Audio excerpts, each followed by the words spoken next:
ini kan bukan hanya protes dari Ocha saja, tapi juga bagaimana kemudian tim juga merasa ini kalian dirugikan gitu, dikurangi poin 5 gitu ya. Nah kemudian kalau misalkan kemarin itu kebetulan Ocha yang berbicara, nah mungkin bisa dijelaskan nggak gimana sih sebetulnya ceritanya pada saat itu? Di kemarin itu kita diberikan di sesi ketiga, yaitu sesi rebutan. Jadi di mana itu sistematika lombanya itu cepat-cepatan.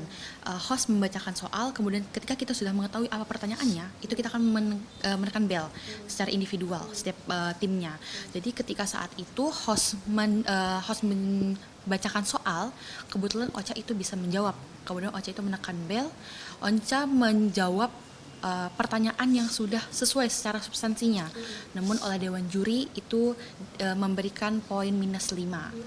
Jadi kemudian ketika di sistem ataupun di tahap rebutan ini, ketika suatu grup itu sudah menjawab tapi jawabannya salah, itu akan dilemparkan kepada 2 grup lainnya, di mana grup A dan juga grup B.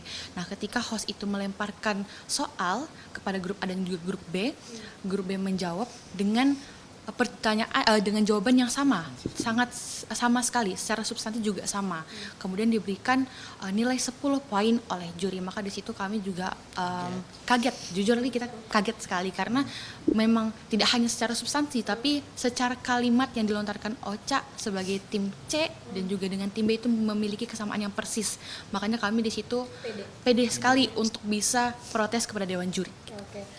Kalau gitu aku pengen nanya perasaan Ocha aja mendapatkan atensi dan juga apresiasi dari masyarakat ini sangat luar biasa. Kalau Ocha bisa lihat bahwa mereka ini mengapresiasi Gen Z ini yang berani speak up, yang mungkin ini juga luar biasa gitu mental untuk kita berani berbicara gitu.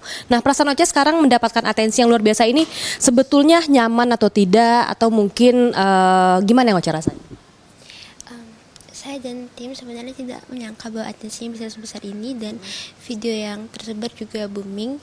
Jadi dari saya dan tim berterima kasih kepada masyarakat atas dukungan dan aspirasi positifnya kepada kami. Semoga hal ini dapat menjadi semangat dan motivasi kami untuk bisa berkembang dan maju lagi ke depannya. Bang Rifki, abang kan sebagai alumni ini kan artinya punya kedekatan emosional dengan SMA 1 Pontianak ini. Mungkin bisa dijelaskan Bang, apa yang mendorong abang juga memberi perhatian kepada alma mater abang ini? Ya, saya jujur, saya dihubungi oleh teman-teman, terutama teman-teman sekolah saya dulu di SMA 1 Pontianak, dan mengirim video terkait dengan kejanggalan ya, proses lomba cerdas cermat 4 pilar pada babak final di Provinsi Kalimantan Barat. Pada awal-awal saya tidak terlalu atensi karena jujur saya kira ini kan lomba yang sudah diselenggarakan oleh MPR berkali-kali dan sudah lama gitu. Tapi kemudian ketika saya cermati 2 hal, secara substansi memang ada kejanggalan yang cukup fatal. Karena sebagai anggota DPR MPR, apa yang disampaikan oleh adik-adik saya dari waktu itu Regu C ya, dari SMA Negeri 1 Pontianak itu persis mengutip ketentuan di dalam Undang-Undang Dasar dan Undang-Undang tentang Badan Pemeriksa Keuangan terkait dengan mekanisme pemilihan anggota BPK. Sebagai pembentuk undang-undang, saya kan tahu persis yang mana yang benar dan yang mana yang salah. Dan ketika kemudian itu disalahkan, tentu ini menjadi sebuah persoalan. Nah, yang semakin keliru lagi, jawaban yang sama persis, karena ini kan tinggal membaca ketentuan undang-undang. Jadi pasti para peserta ini sudah dibekali oleh guru mereka pengetahuan terkait dengan norma ini pasti sama semua gitu. Dan ini kan sebetulnya soal yang bisa jadi berulang-ulang setiap tahun gitu. Nah, waktu itu sebagai satu-satunya alumni SMA Negeri 1 Pontianak yang sekarang menjadi anggota DPR RI, saya kemudian membuat video pernyataan resmi ya, bahwa saya meminta kepada MPR, institusi di mana saya juga menjadi anggotanya, untuk segera membuat klarifikasi secara utuh, meminta maaf secara terbuka, dan kepada 2 orang Dewan Juri yang kebetulan adalah pegawai negeri sipil di lingkungan MPR RI, di tempat kami bekerja, saya minta juga secara fair untuk menyampaikan permohonan maaf. Karena bagi saya ini bukan soal siapa yang menang, siapa yang salah. Ini soal angle di mana fair atau tidak fair pelaksanaan lomba ini dilakukan. Dan yang paling penting institusi MPR harus kemudian tetap memposisikan lomba cerdas cermat 4 pilar ini sebagai lomba yang prestisius. Dan ini kan jembatan bagi kami yang diberikan kewajiban untuk mensosialisasikan 4 pilar kepada masyarakat. Nah, jadi itu. Nah, berikutnya tentu sebagai alumni saya berkomunikasi dengan elit di Jakarta ini untuk bisa menghadirkan adik-adik ini secara keseluruhan. Ocha saya kira menjadi simbol karena pada saat itu dia yang jawab.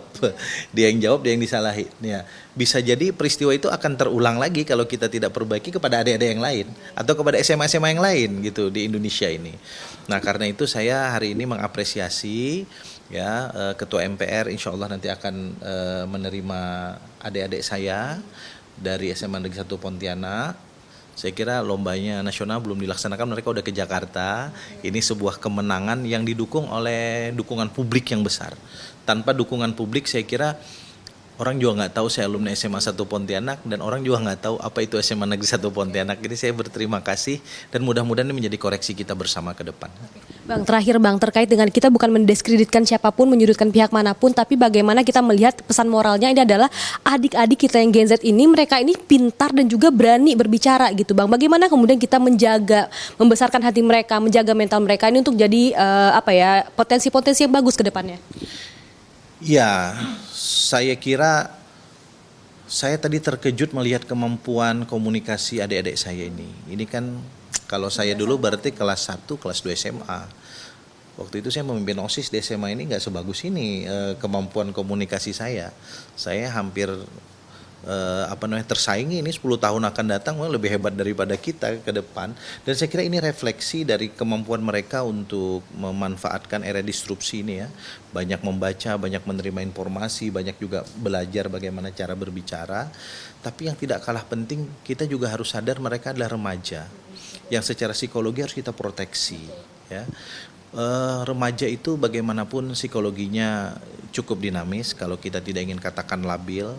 Pujian itu bagus bagi remaja, tapi pada titik tertentu juga lovers itu kadang-kadang berbanding lurus dengan haters.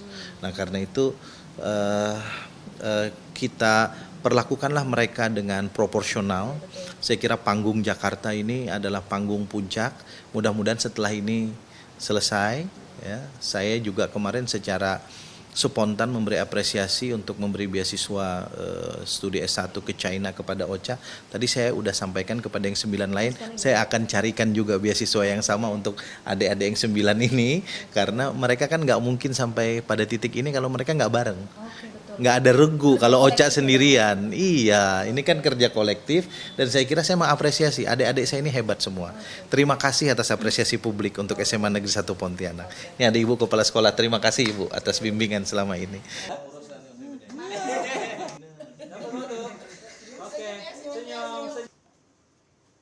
kasih, semangat yuk. Semangat. 1, 2. Semangat. 1, 2. Lagi 1, 2. Ini mereka nggak ada tagline apa dari SMA Negeri 1 Pontianak. Hope you get your glory forever.